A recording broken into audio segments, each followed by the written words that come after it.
Okay, so thank you for being here. Thank you for coming to this event. I know that there are a lot of events and it's difficult to choose where do you want to go, so thank you for coming with us today to speak about finance on this Solutions Day. So what we want to do with this event is not only to talk about inclusive and green finance, but to provide a system that could actually work.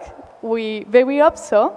So my name is Philippine, and I'm working for a Spanish alliance, an Ibero-American one actually.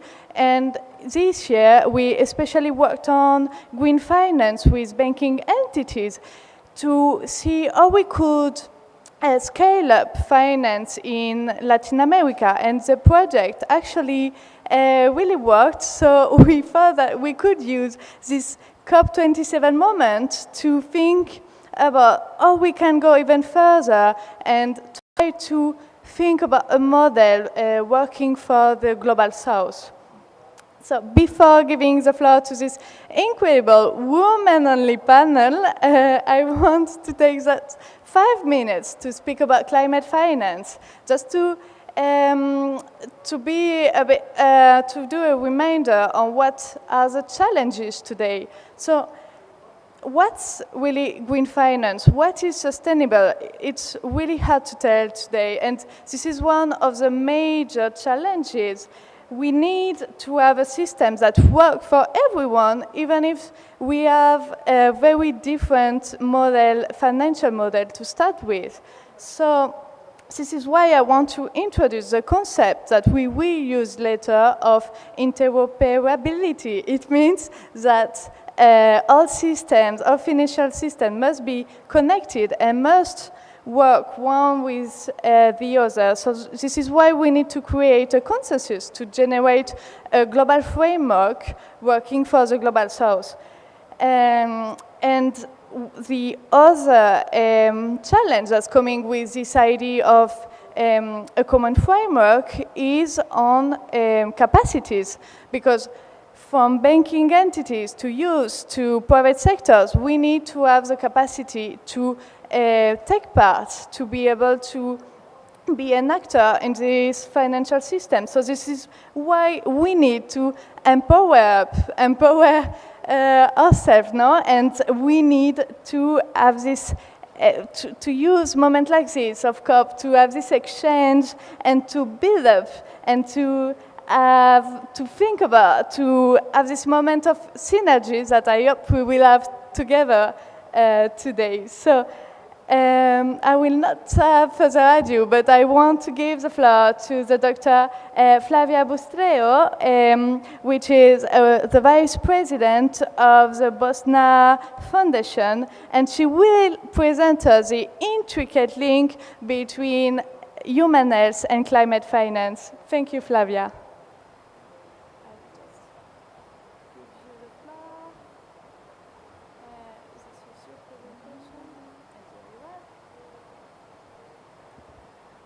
Thank you so much, Philippine, and good afternoon, colleagues.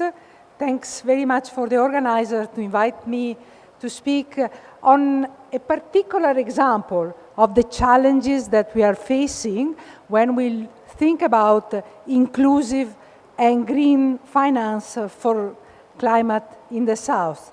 My presentation, as you see from the title, will focus on a particular aspect, which is health. And I will try to point out, on one hand, what are the challenges that we are facing, and on one hand, maybe some suggestion for what can we do going forward and what can we advocate together.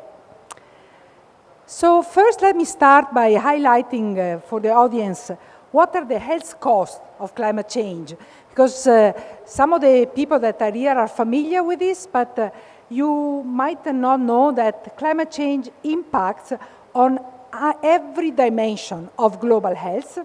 And then women, children, and adolescents, the populations are particularly impacted by climate change, especially newborn morbidity. And last year, UNICEF estimated that of the burden of disease attributable to climate change, more than 90% was affecting children under 5. So we have, on one hand, a major impact of climate change on health, and also a major economic impact that is associated with this problem. I'm seeing that this does not correspond. Yeah, good. And you can see on the slides that what we are trying to capture here is the cost of, for example, heat exposure. Heat exposure is one of the mechanisms through which climate change impacts health. And you can see the high cost, especially the high cost on the countries with the lowest Human Development Index. The weather event and the extreme weather event are also impacting infrastructure and economic losses that, of course, impact also the health sector. There is another aspect that I want to bring your attention to, which is the cost of the health impact of air pollution. And you can see here that the monetized values that are reported from air pollution are especially higher in the bars on the right that are Southeast Asia and Western Pacific. And I know there are colleagues here from that region, from Singapore and from other countries that are paying that burden of high level of air pollution. Now, the other aspect that is important to note in this conversation is that there are health co-benefit of the climate action and financing, and especially when you look at what are the arguments, the health argument for climate action. And it's two sides of the same coin, because we have been from the health sector also making the argument for the health sector to reduce its contribution to emission. Because last year the report was published that the health sector accounts roughly for 5% of all global emissions. And if it was a country, if the health sector of all countries together was a country, it would be maybe the 5th largest emitter. So we need to look at that aspect too. Now, for this conversation, I want to put the emphasis on what are the gaps in international health-related climate financing. And especially mention that, unfortunately, the global investments that are needed to build climate-resistant and low-carbon health system are really very, very low, especially in low-income countries, and they are challenged by the fact that many of the schemes are very siloed and fragmented. Less than 5% of the adaptation spending is actually looking at health adaptation, and the data from actually 2020, the analysis of the Green Climate Fund financing project has indicated really that none of the funding from that facility is actually focused on health adaptation. And that is something that we really need to transform, and this is my main message to this audience, to work with you. How do we transform that? Now, the good news about the Green Climate Fund facility is that this year, just in September, and we met with the Director of Adaptation while we were here at COP, we had, they shared with us this paper that I invite you to look at, that is a sectoral paper on health and well-being that details what the Green Climate Facility, how it can address this sector. It's not just the financing facility that have tremendous gap, but also the national health-related climate financing, where the gaps are. And this I'm quoting to 2021 data from the World Health Organization that shows that currently, last year, only about half of the countries have a national health and climate change plan in place. And then most importantly, even the one that had it in place, 70% of those countries, they cited insufficient financing for actually putting the plan into place. And that there was very, very limited the national health budget to implement climate and health strategy. So we already alluded to why is there this financing gap, that the finance for adaptation continues to make only a small proportion of overall climate finance. Hopefully that will change, and also that so far that flow of financing that you alluded to, Philippines, has not come yet. So we really need to be demanding that the flow of public financing comes, because otherwise this challenge will persist.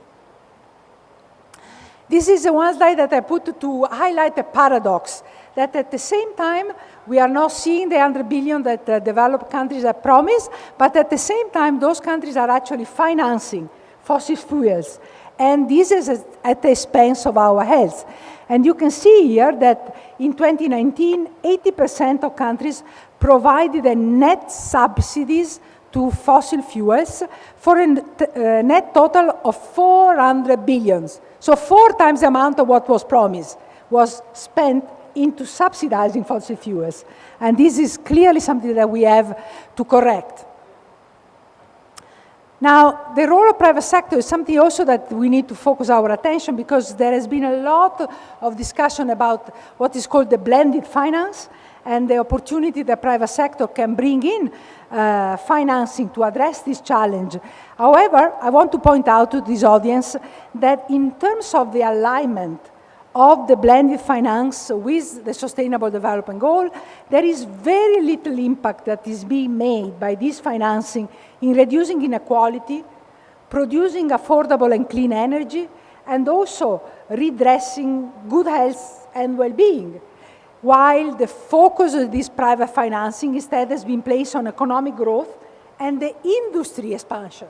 So whenever you are part of discussion and conversation that are looking at expanding the role of private sector financing or blended finance, please keep an eye on what does that mean and what will be the impact. So my final slide, Philippine, just to kick off the conversation, is really what is needed.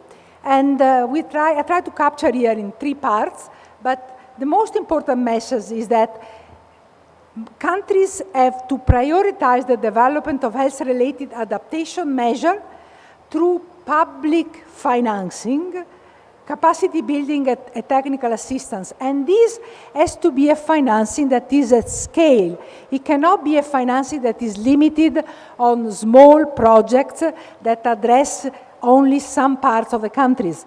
In the health sector, we have been very fortunate in the past decades because we have had that kind of financing from other financing schemes. For example, some of you might be familiar, like the Global Alliance for Vaccine and Immunization or the Global Fund. They have provided the intensive financing in the form of grants and provision of vaccine for free. So we need, in the sphere of health adaptation, we need the same kind of unearmarked public financing that support the plans the country governments have. And we also need all the advocates here to push for health adaptation and resilience to be considered integral to the climate adaptation, in the climate adaptation that the countries have. And when we look at public-private partnership, we also need to look at how this new model can be helpful for health mitigation and health adaptation.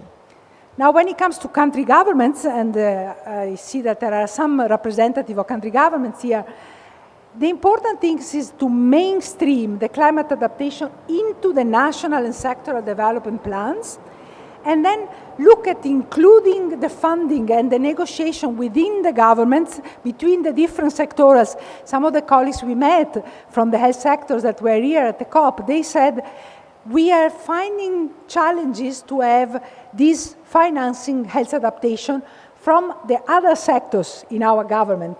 So there is a need for that conversation and in the sectoral dialogue to happen.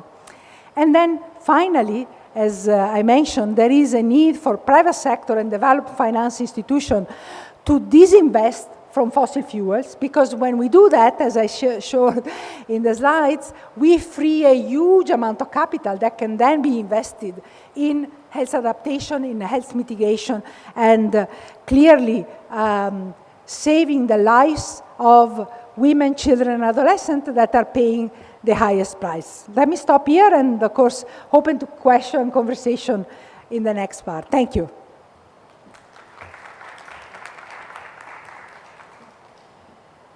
Well, thank you so much for this presentation. Thank you for talking about this necessity of else finance for basic needs, because in the end, we can't forget that finance should be a basic need and a basic right. So we need to start to put value in health and to put value in so much many things that just fossil fuels and industry and economic growth. And to continue with that, I want to introduce Melissa Loyu Xing from the National Singapore University that will present us a tool on how to put value on carbon projects and how to try to really fairly finance climate projects. So thank you, Melissa.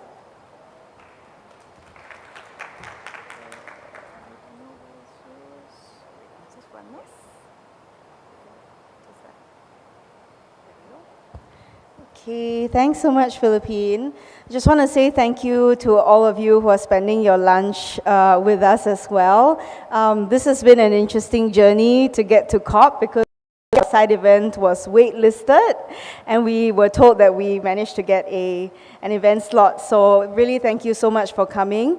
And of course, as you know, you saw on the program, our session is on providing inclusive and green finance for climate and carbon projects in the global south.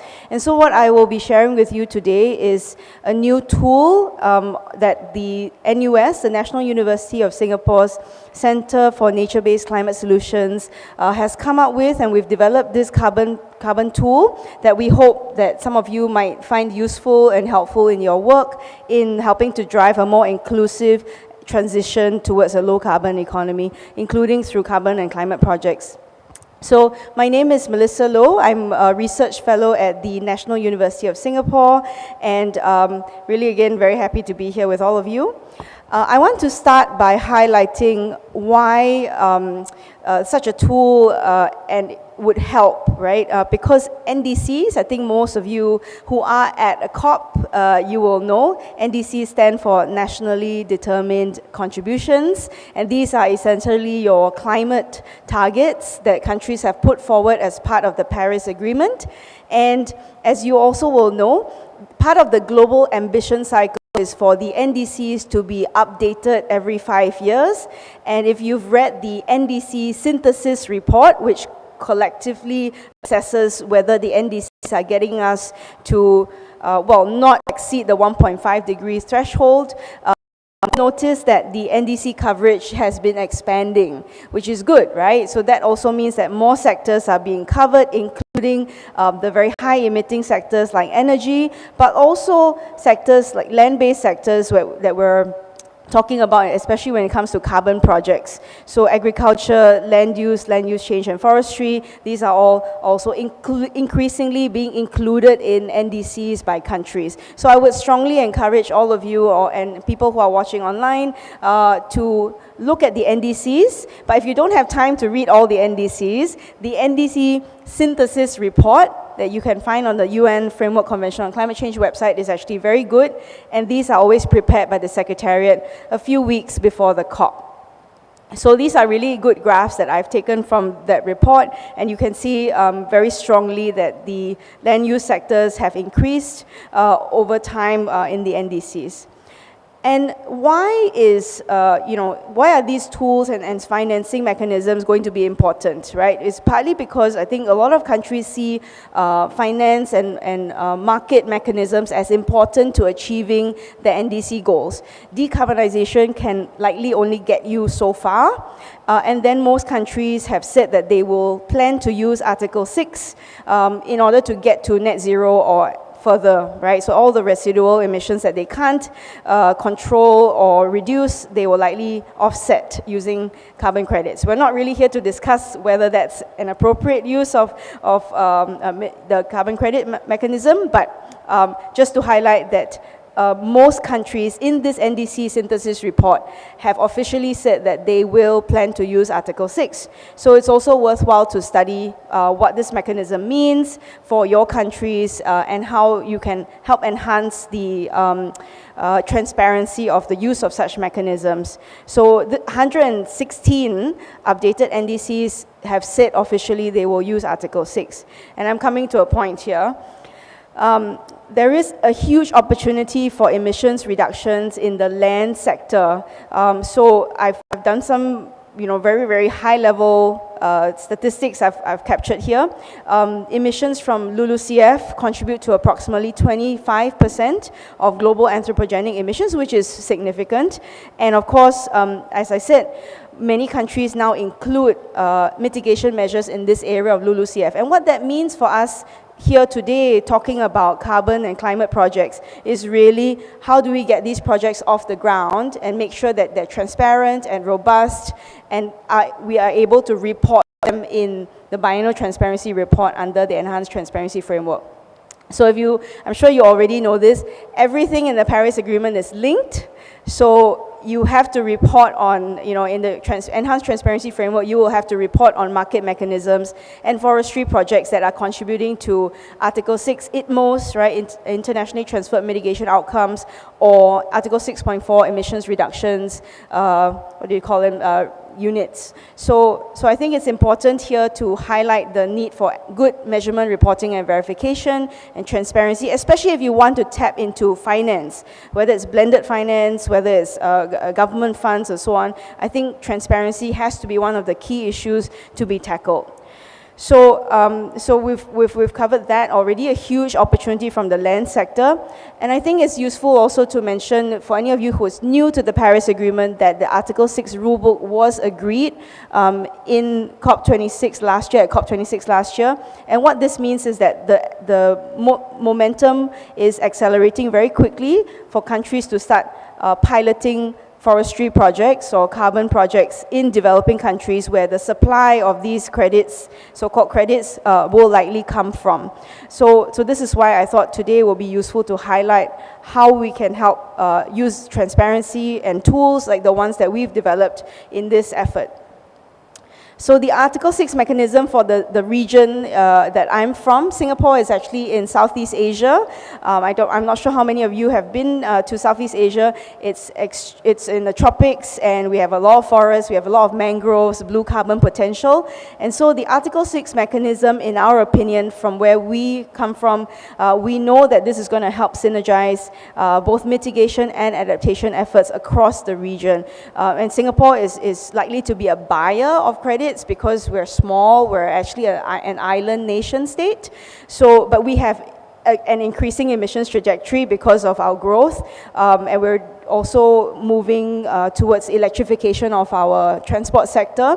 So we expect that we're likely going to have to use Article 6, and it's important as well to ensure that the projects that we buy from are indeed high quality, high environmental integrity projects. So we think that having co-benefits of projects will be really important. So I've highlighted here climate smart agriculture and nature-based solutions are also going to be important both for mitigation and adaptation. So just to recap very quickly, ITMOs, I don't know how many of you are familiar with the concept of ITMOs under Article 6, but what I'll highlight here is that ITMOs have been now defined under the Glasgow Climate Pact as to they have to be real, verified, and additional, which means that the credits have to be real, like they can't just be hot air. And so what I'm saying is that you need to be able to measure these forestry or carbon projects, right, that are being set up in the global south, where most of the carbon credits are going to originate from. And technically it's no good for a buying country if the host countries don't really know what they're doing or they are not able to report, because the concept of corresponding adjustments is crucial. When a country buys a carbon unit or ITMO, it will have to be corrected in the originating country, where effectively that means an increase in their emissions because the buying country has effectively bought the right to pollute. right? And so, again, under Article 6, we will find that the host country authorization is key. And this means that even if the buying country knows a lot about Article 6, but the host country doesn't, again, we're not going to be able to secure those carbon credit units because those host countries need to approve and then authorize the use of the corresponding adjustments. If it's already getting technical, don't worry, I think this is probably the most technical part of this presentation.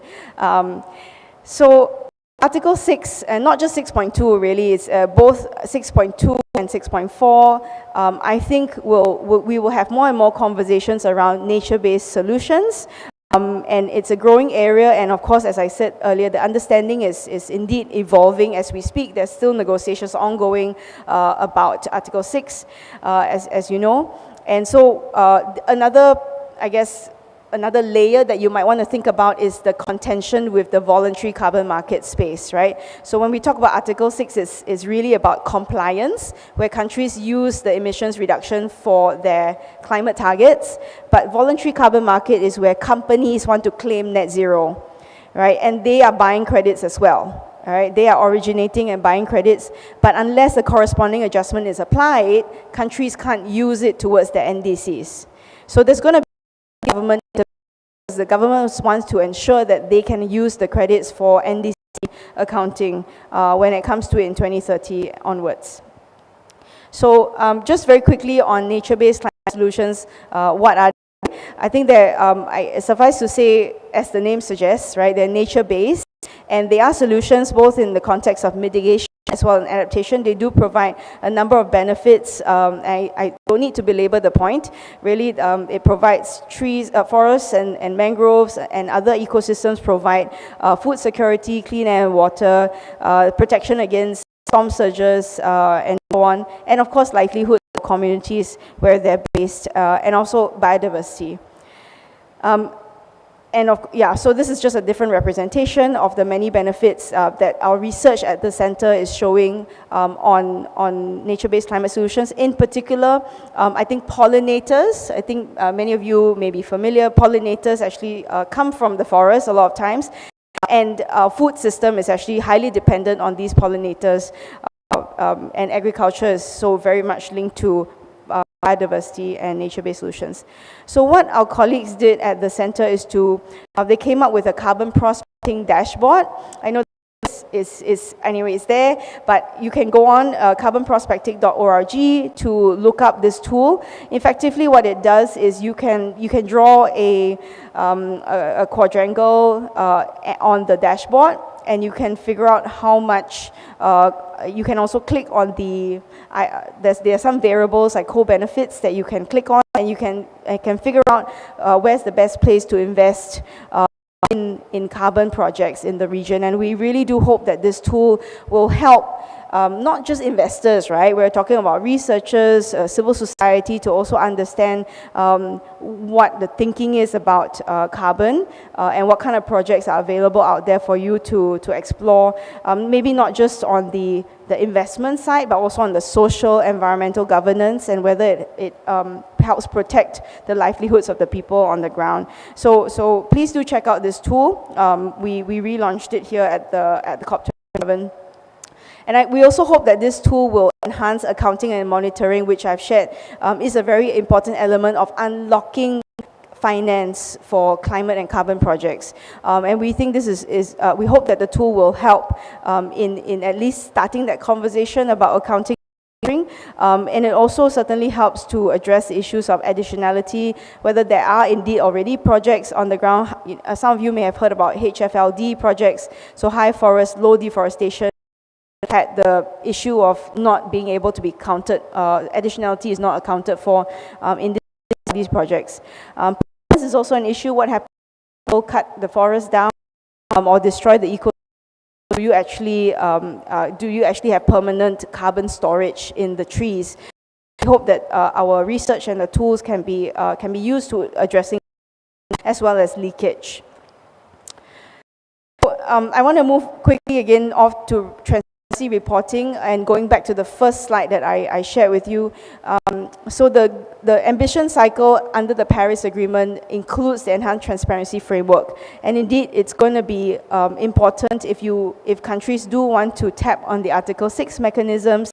So countries from 2024 onwards will need to submit a biennial transparency report, and the track record isn't. I know countries obviously have capacity issues, and we've seen that in the last 2 weeks during the COP as well come up from time to time. So effectively, what the transparency reporting mechanism requires is the submission of a BTR from 2024 every 2 years. And if countries want to use mechanisms like Article 6, they will have to report it in their BTRs. Just to give you a sense of where Southeast Asia is at and the level of capacity, out of 81 globally submitted biennial update reports, only 7 Southeast Asian countries have fulfilled that requirement, and these were due in 2014 under the existing MRV arrangements, so measurement, reporting, and verification arrangements. If anybody of you are following transparency, you'll know it's the international consultation and analysis process.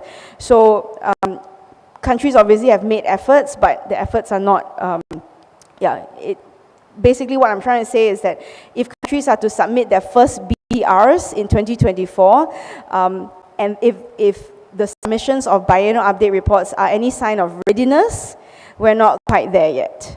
Okay, so only one country in Southeast Asia, actually it's Singapore, has submitted its 5th biennial update reports, and these are due this year. So 9 other countries in our region, most of whom will have the potential, because they're a lot bigger than Singapore, will have the potential for the origination of carbon and climate projects. They don't have transparency altogether just yet, right? Or maybe they're working towards it. Quite often, we also find that they have financing issues. They actually have to apply to CBIT or JEF for funding for these biennial update reports. So I think there are many layers of finance. It's not just for the projects itself, but also for MRV that we might want to talk about. So in order to enhance MRV and transparency, our center also we've just been awarded a project. It's a 15 million Singapore dollar research and development project to explore carbon integrity across the region of Southeast Asia and beyond, actually is in the tropics. And we think that this will help ensure a stable supply of these high quality carbon credits, not just for us, but for other buyers in the market. And I won't go into a lot of detail about this research program, but really just we built on research that's published in journals, and we are putting together, we've put together a project team to establish this research program. So just want to show you that the research team actually comprises a diverse set of academics and researchers, and if any of you are interested in collaborating, if you have data that you're willing to work with us on to input into this carbon integrity research program, please come and talk to me after this. We'll be very happy to explore. And these are the sites that we have some exploration already with, but we're really looking for more partners. So with that, I want to thank you very much for your attention and looking forward to questions as well. Thank you.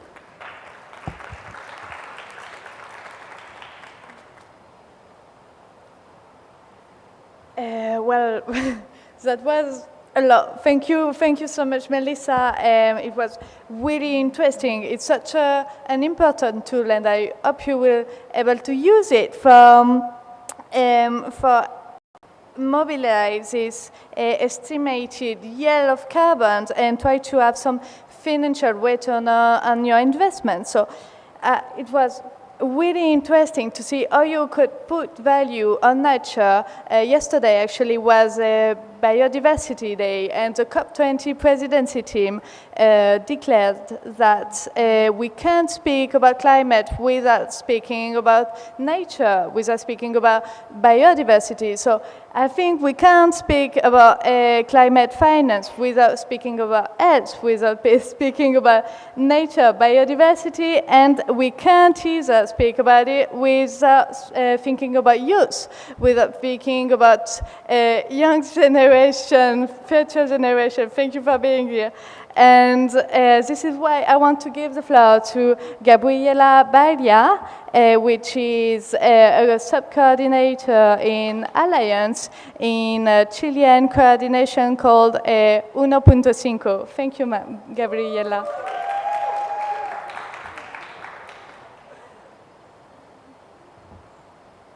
Thank you so much for the invitation and as well for my team. You can see them over here. Next one. Yeah, okay. Hello everyone. So today we will talk a bit about a finance market, but basically in my own terms, we will talk about Latin America specifically. And I will actually take you through a bit like how is the public institution, but how also it's, hello? Oh, okay, perfect. So basically I was telling you that I will take you through the journey of what Latin America has seen through when it comes to finance markets. So in the first case, when you talk about inclusive and green finance, you need to talk about the Global South. We all know that there is a lack of funding when it comes to the South itself and creating projects where there are. So in the first place, I wanted to talk to you about public institutions. So we have seen that sovereign bonds have actually taken the market, and there have been more and more thematic bonds where you see that, for example, the Intergovernmental Bank, Diversity Bank, has 73 thematic bonds that will go from green bonds to social bonds to sustainability-linked bonds. The last one, of course, they're just 3, but we can see that how over the years there has been an increase of these bonds.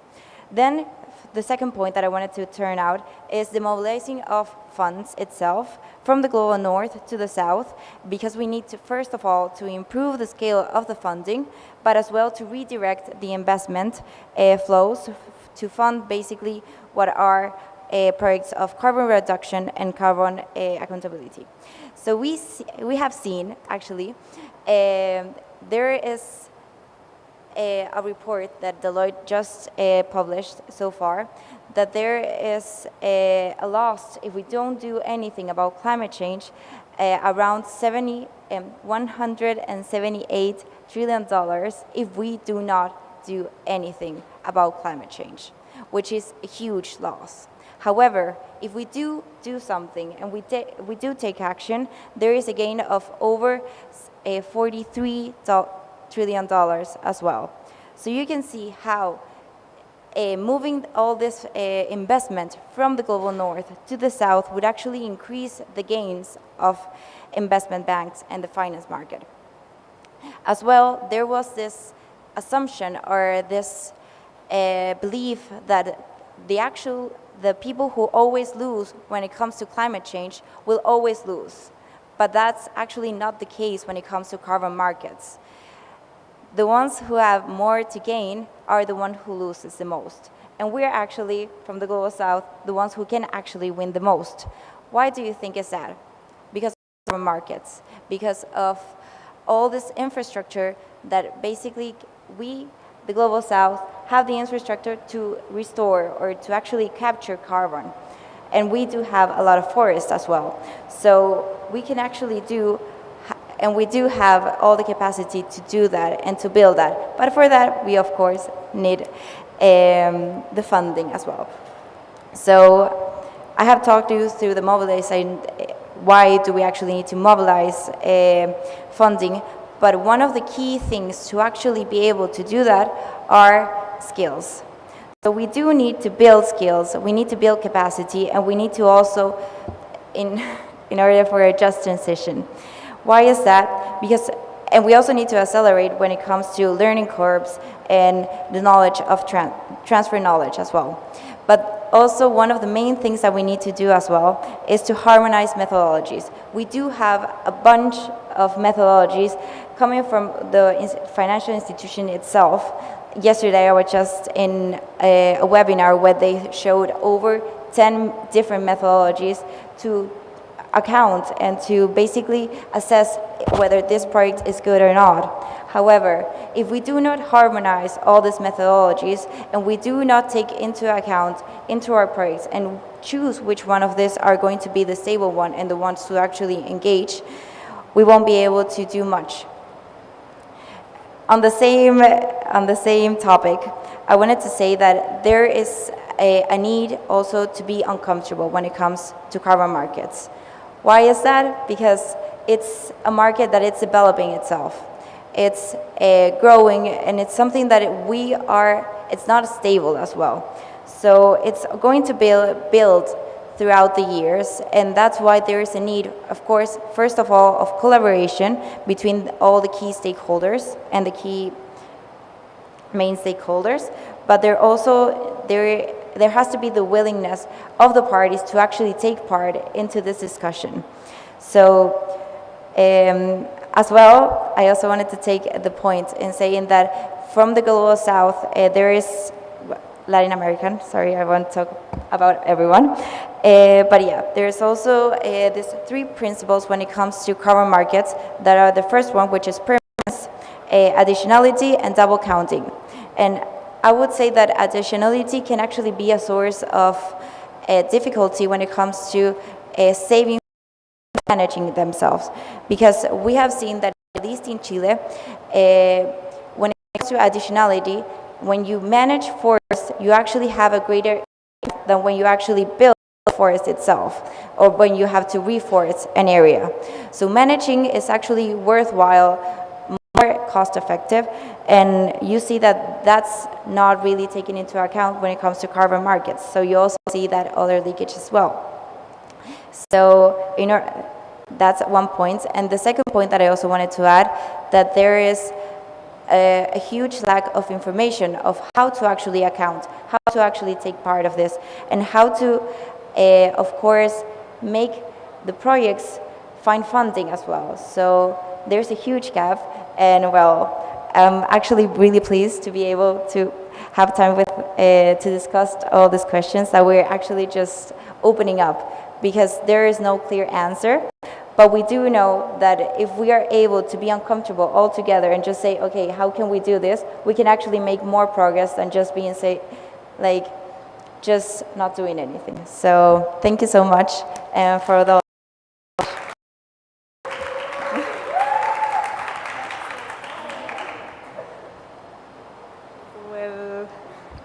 Thank you for this presentation. This is why we need to listen to young people, because they already are so committed and have a lot of proposal, initiative one. So it's really interesting. And now I want to give the floor to our panelists that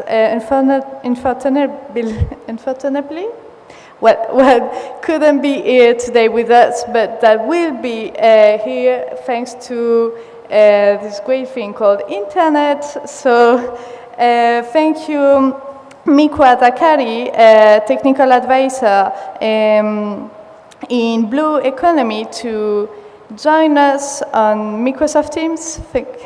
Let's see if the technical team can, yeah.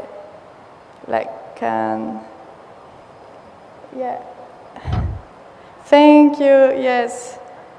We can see him. And we show this. Yes, so there is a man in the panel. Yes, exactly.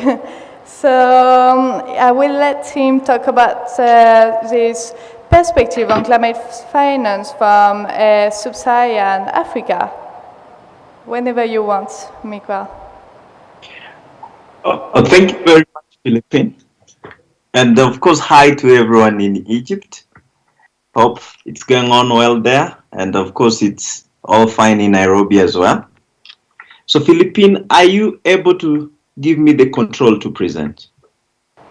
Is that possible from your side?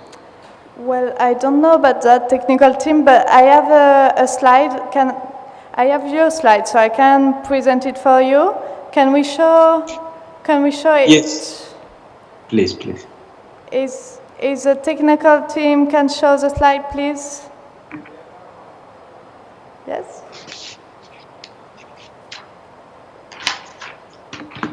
Is it possible? Well, I don't know, Mikwa.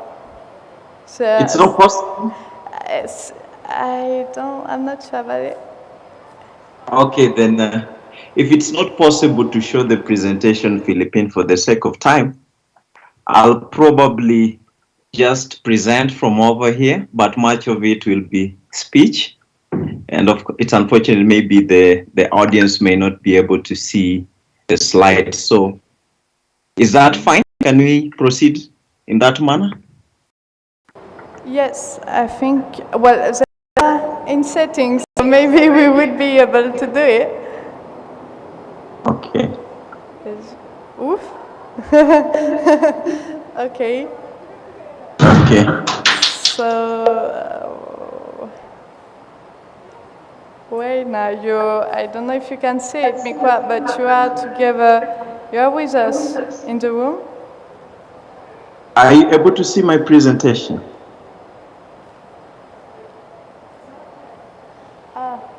Okay, so, yes. You will not be. Are you able to see it, Philippine? You will not be able to see it, but we will. So you can start your presentation, and I will do.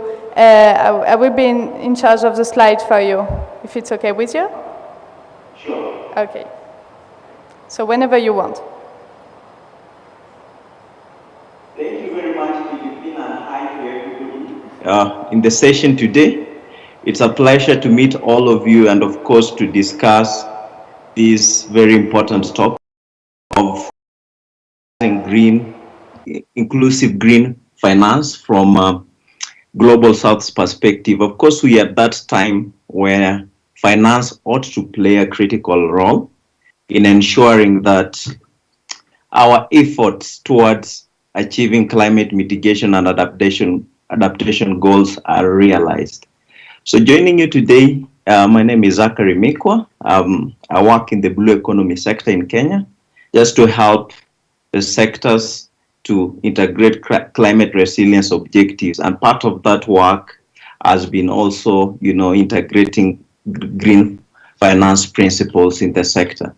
So basically, moving on to my first slide, which would be my point of initiation, is that, the background to all this discussion has been that, as mentioned by my colleague from Latin America, is that there's a huge financing gap that is required to meet adaptation and mitigation goals. And of course, this has just been increasing with time, post-COVID period. But the general trend is that in as much as the gap still exists, there's been some considerable effort from the global north to put sufficient financing for climate mitigation and slightly for adaptation objectives. So with this backdrop, then, of course, we've gone through what green finance is. But as we all in the room here might know, green finance is all forms of investment or lending that consider environmental effects, of course, at the same time, enhances environmental sustainability. So basically, huge component of this is, has to do with, sustainable investment and banking issues. But apart from that, also decisions that are associated with screening for those investments. So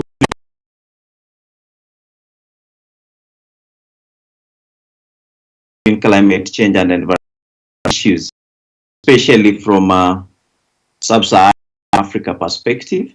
And of course, as you can see, here.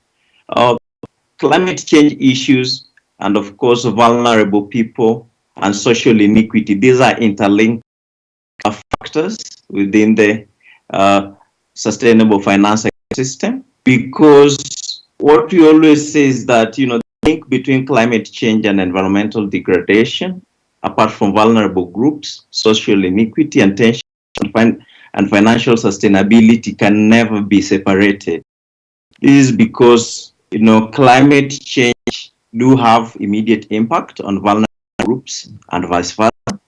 And this is because, you know, climate change, as we all know, you know, threatens the livelihoods and assets of vulnerable communities. And of course, they have adverse impact on social equity and even contribute to intra-society conflicts and tensions. This has been witnessed a lot, especially in sub-Saharan Africa, where a lot of tension and of course a crisis that has been witnessed in recently can be directly attributed to issues of climate change.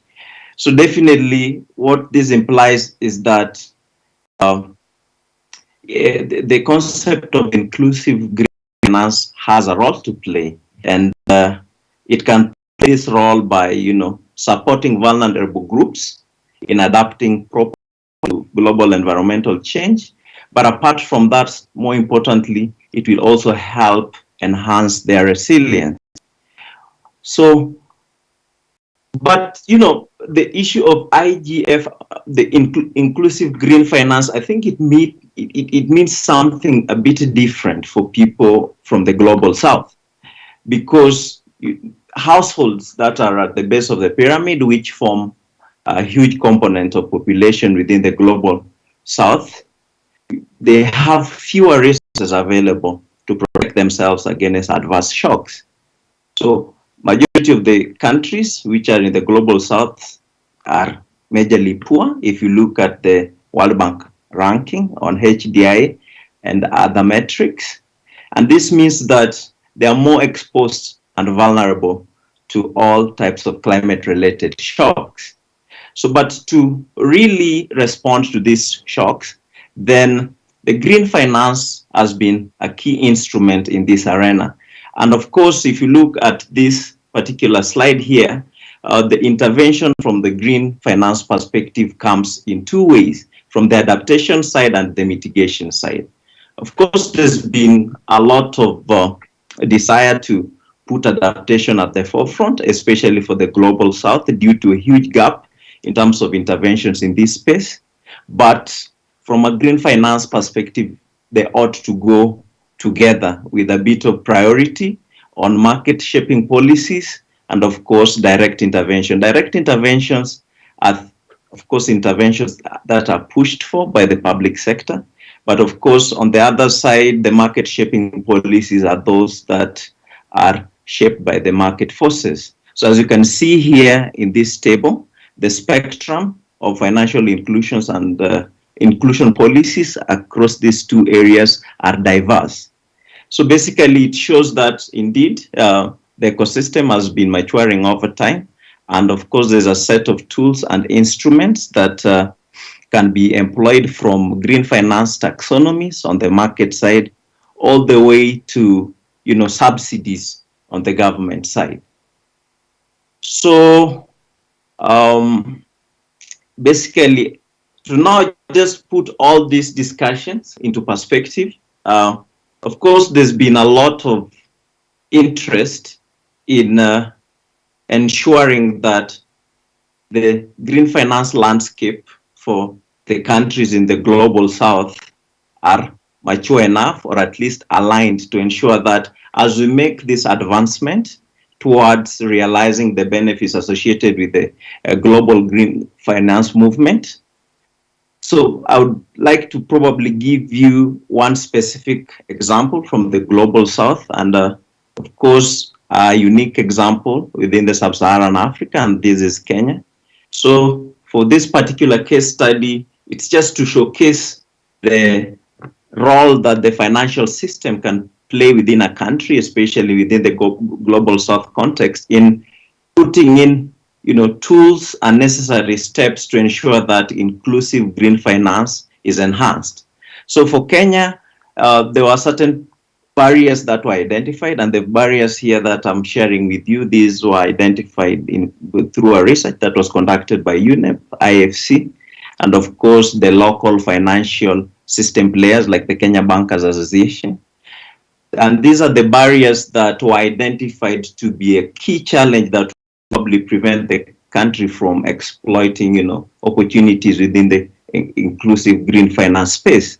So the first one was, of course, a short-term investment horizon, which was observed to prevail across, the value chain.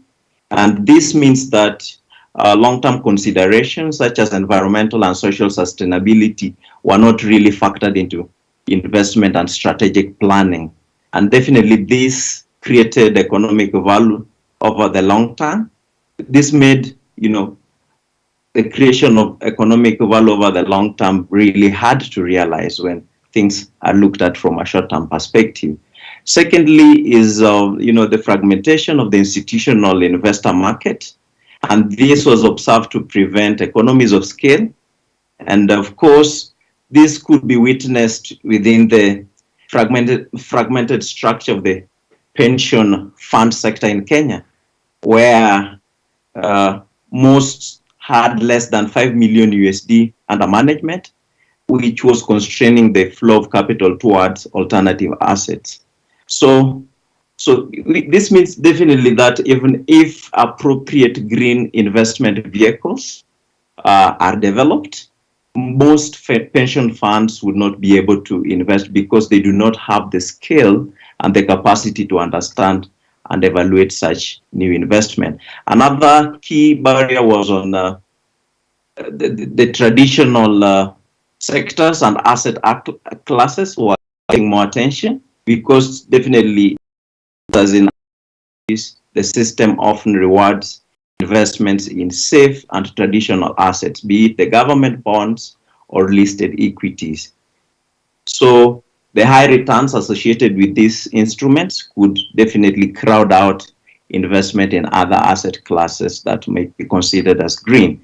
And then the fourth barrier that was identified, of course, is lack of experience and expertise in structuring new investment vehicles for the inclusive green pipeline. So basically, majority of the sub-Saharan African countries have potential green infrastructure pipeline that presents opportunities for local banks and institutional investors to participate in investments. But there's been a few challenges, in coming up with an appropriate and an analytical framework that can probably integrate risk issues in appropriate way. And then finally, another barrier that was identified is because to do with limited policy and regulatory incentives. For example, fiscal incentives that can drive investments towards sustainable finance models. And of course, a number of high-level policy papers have confirmed this, that the government commitment towards green and inclusive growth would need to integrate issues such as, specific implementation plan, which is still lacking. And then it's also sad to note that, the pace with which public policy and regulation across sub-Saharan Africa is picking up is a bit slow, especially on issues to do, financial and capital markets that incentivizes investment in the green economy. So basically, these are just some of the barriers that are definitely unique to Kenya, but can cut across the continent. And of course, there's been some attempts by the sector players to recommend some solutions that can help counter these barriers so as to make the sector more mature and more ready to catalyze inclusive green finance instrument. So some of these recommendations are, one, we need to develop market-wide cohesive policy and regulation. As you could see from the last slide, this was a huge gap. But apart from that, secondly, we need to engage with the policymakers on fiscal policy adjustment. This is to ensure that existing tax incentives, be it those that are asset-backed securities or infrastructure bonds, are also applied to relevant green and inclusive investment vehicles. Third, we need to implement an effective, stepped up approach to regulatory enforcement. And of course, this can include a clear timetable to move from capacity building to direct regulation. So for example, in Kenya, the financial sector is largely bank-led. So success in this area might be achieved probably through including monitoring and enforcement systems, which might have a significant knock-on effect, both in the banking sector and the broader financial sector. And then the fourth recommendation to help countries from the global south, particularly sub-Saharan Africa, to be more aligned to inclusive green finance is by consolidating the pension and insurance sector and, of course, associated pool assets. So this is where we can now focus on smaller funds, which we could move from standalone funds to umbrella funds, while the largest funds move from their segregated money into pooled investment vehicles to create economies of scale. And then the fifth recommendation should be on providing structured market to develop institutional investment vehicles. So, for example, in South Africa, the relevant industry association used joint cross-sectoral working groups to help banks and fund managers develop the investment instruments. So then individuals, firms were, the individual firms then were able to finalize the competing product and put them on the market. So this is where a structured market can really help push, in investment in the space. And then we should be able to raise awareness and provide technical training across the financial service sector. There's a lot that has been going on from UNEP-led financing initiative all the way to IFC-led initiatives.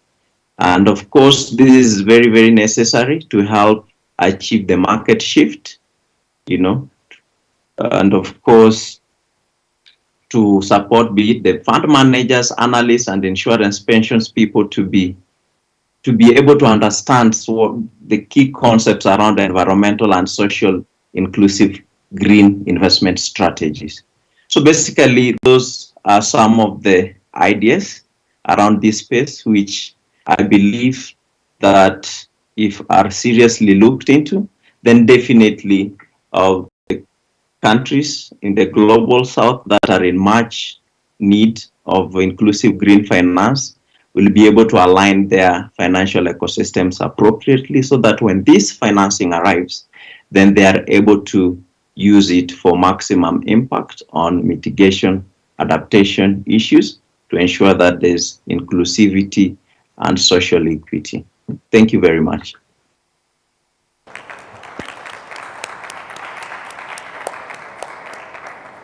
Thank you so much, Mikwa, for your presentation and for showing that the Global South shares the same challenges on lack of funding, too much funding requirements disconnected from reality, necessities in adaptation and mitigation, and so on. So what we want now to do right now is just stop a bit with all this presentation and give you all the floor to share your experiences with us. And if you have any question for all our panelists, whereas on their work, whereas on this presentation, if you have ideas to contribute or what we can do to create this green, inclusive, fair financial system, it would be really amazing to share this energy with you and to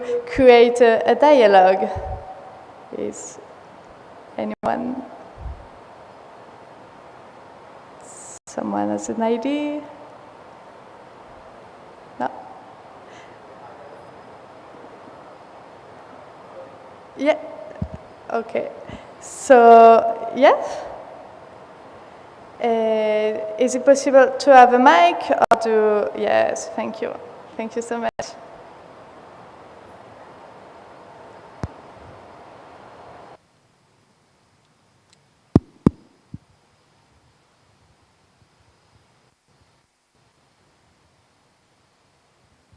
Well, thank you.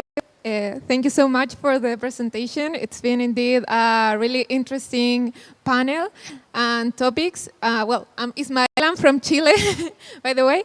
And well, as I've seen, it's really clear that the investment in climate solutions is way more less than the cost of the consequences of climate change.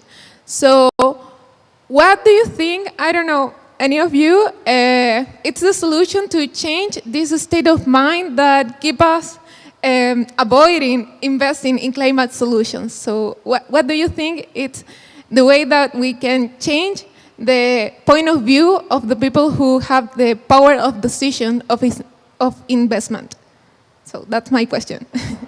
Thank you so much. Thank you. Is one of our panelists, and Mikwa, you are still with us, want to answer to this very interesting question?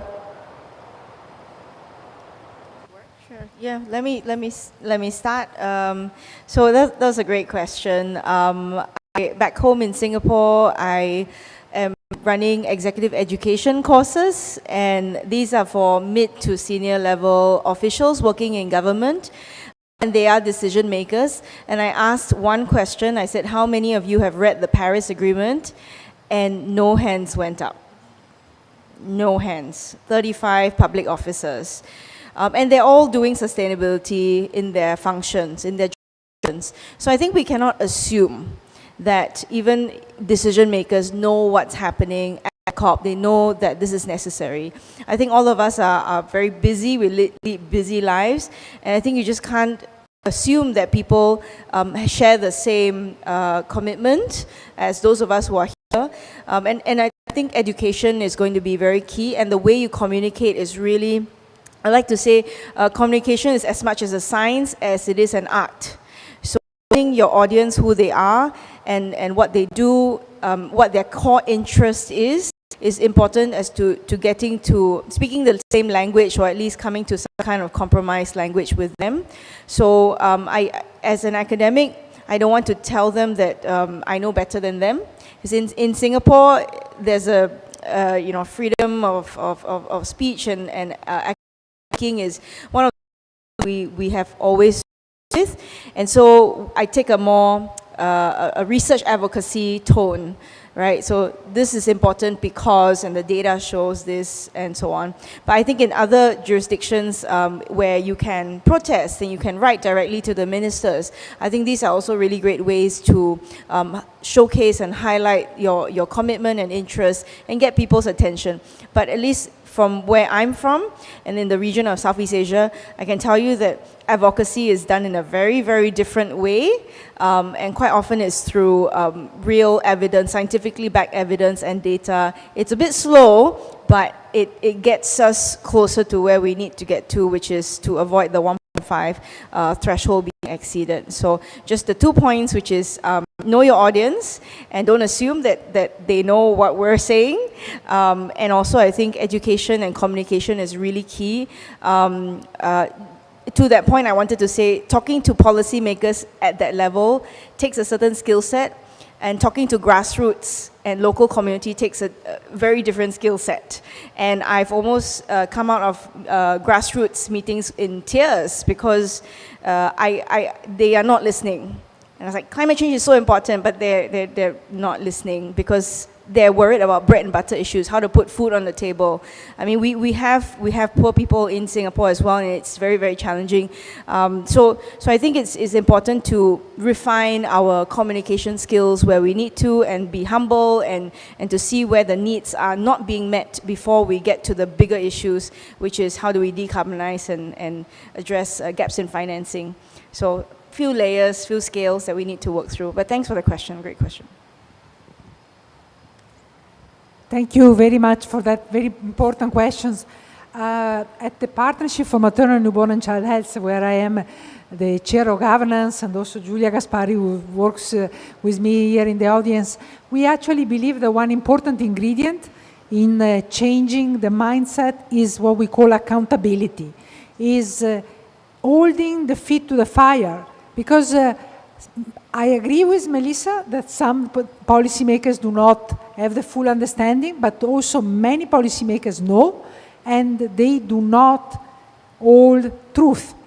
They identify modality through which they confuse, they inject different ways of presenting data that is not really accurate, and we think that young people have a huge, huge role to play here, because you have that capacity to really be true to the real story, and you have the future in your hands. So we have initiated what we call this campaign that is 1.8 billion. If you follow in the news, in addition to the COP, in this week, the big news is that the world has surpassed 8 billion people in the planet.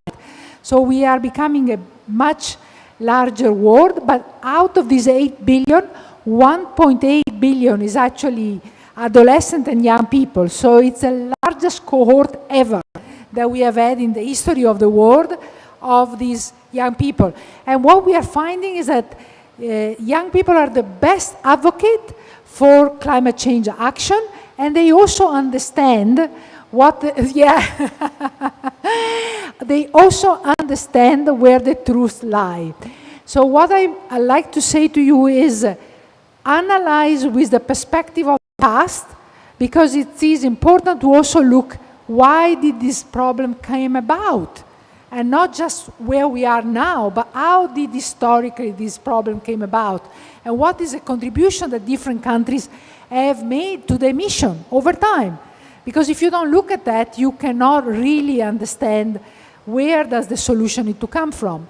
And then also keep your eyes in this campaign that we are mounting across different countries. Please participate, ask the questions, be the voice that really demands for accountability, and use the tools. I think what you said, Melissa, of the tool, for example, of market mechanism, that shows where does that credit, where are they bought from, who is using them.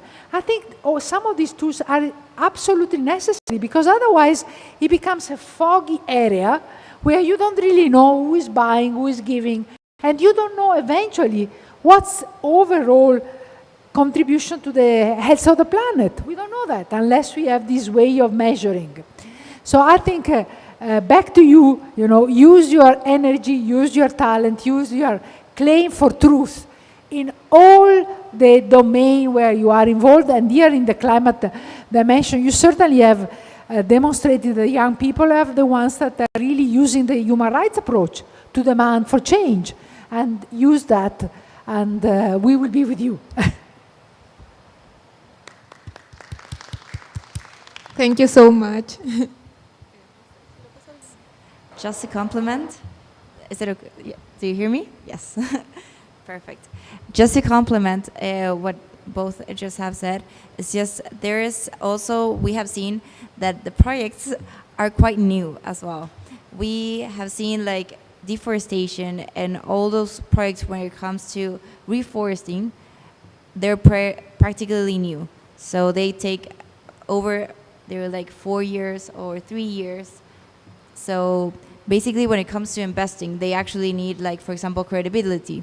And well, the thing is that when we talk about youth as well,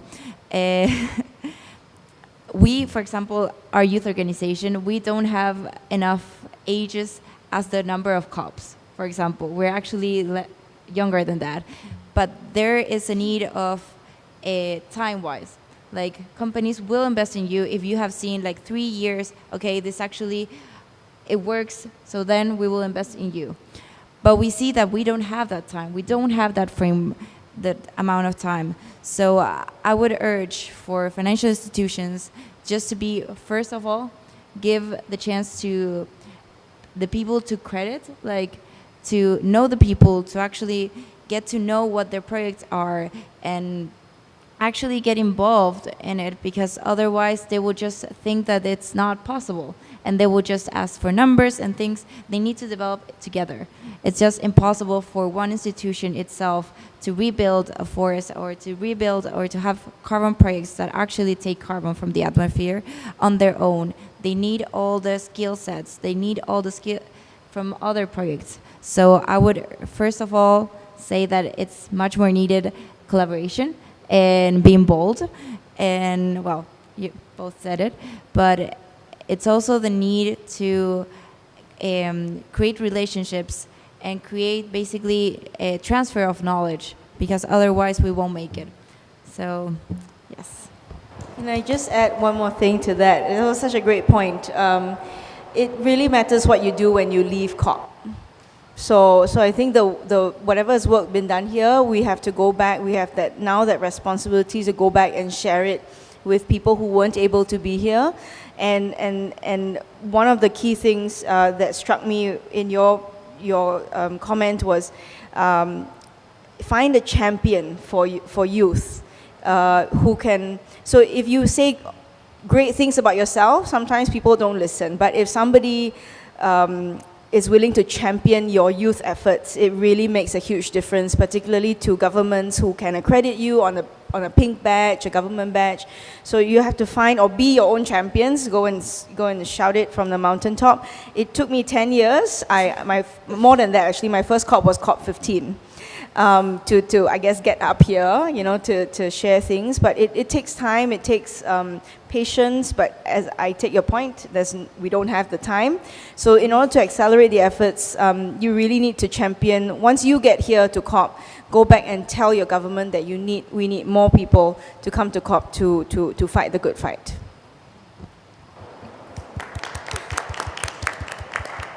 Thank you for all these positive vibes on yours. I think there is another question. Yeah, thank you very much for your presentation, all of you. Daniela, I'm from Chile, the same organization at Gabi. And I'm completely agree with the youth need to put everything on the table, and we have the energy and the passion to do that, right? But my question is that we're doing this basically pro bono, and it takes a lot of time and energy. So I don't know, in your company's foundation experience, if you actually have youth programs for jobs, I think it's really important that we need to professionalize this that we're doing. I have a full-time job, and this is like another full-time job, and it's not too sustainable.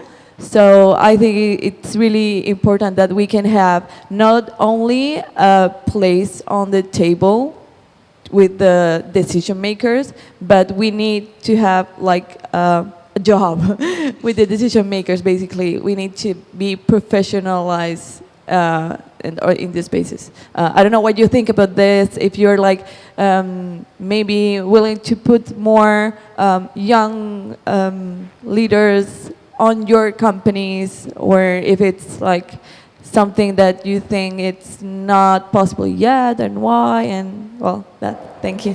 Thank you so much. It will be our last question before to close this session. Thank you.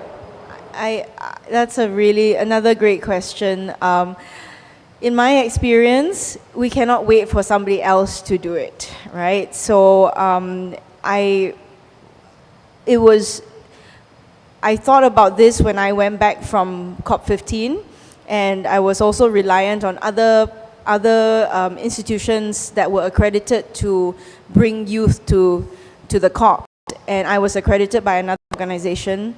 And then I joined the university in Singapore and did research, and we then were part of a technical team to come to COP, but on a government badge.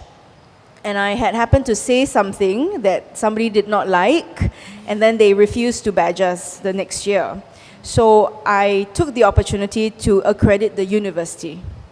So that was it was more of like, okay, why don't we just get the university accredited so that we can bring students, I can go myself without having to rely on another organization. And I think that's my experience, like just not to rely on other people. If you think that there needs to be more opportunities for young people to do this as part of their jobs, then we have to be the ones creating those opportunities for those people.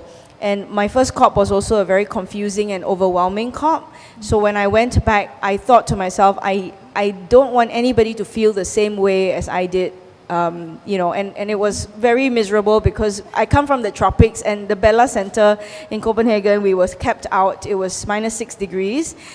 It was very, very challenging. So I think that it's up to us to go back and really capacity build our own youth and our own, not just youth, right? Any company that wants to send representatives, they ought to know what's on the negotiating agenda, not just participate in side events and, you know, pavilions. So I think what I've done is to do capacity building workshops, again, out of my own free time, in the evenings after work, and on the weekends. And it's just, I don't think it's, as you said, it shouldn't be that way. We should be paid for such work. And increasingly also, after many years in the university, I'm now starting to charge money for talks because it's not sustainable, as you said. And I think if you are somebody and you are a trusted person in society where you come from, you can and you will be helping other people as well. So once everybody starts charging money for environmental knowledge, then it becomes the norm. And everybody gets paid for the valuable skill set and knowledge that they have. So it takes little things step by step, but I think you will get there. But you need to know your worth and your value, and then present that to people that you think can fund you and are asking you for your time. Thank you. Thank you for sharing this experience. It was really enlightening. Unfortunately, we're arriving at the end of our session today, so we don't have any more time. But I invite you to connect, because the point of COP is to connect, to create, to exchange. So I want to thank, sorry about that, each and every one of you for coming out today and for listening to our presentation and to what we wanted to share with you. And as it is the last day, more or less, of COP, I want to wish you all the best in your daily climate action, and I hope that this COP gave you a lot of energy and a lot of idea to continue with this climate change fights that we are doing, and I wish you all the best. Thank you so much.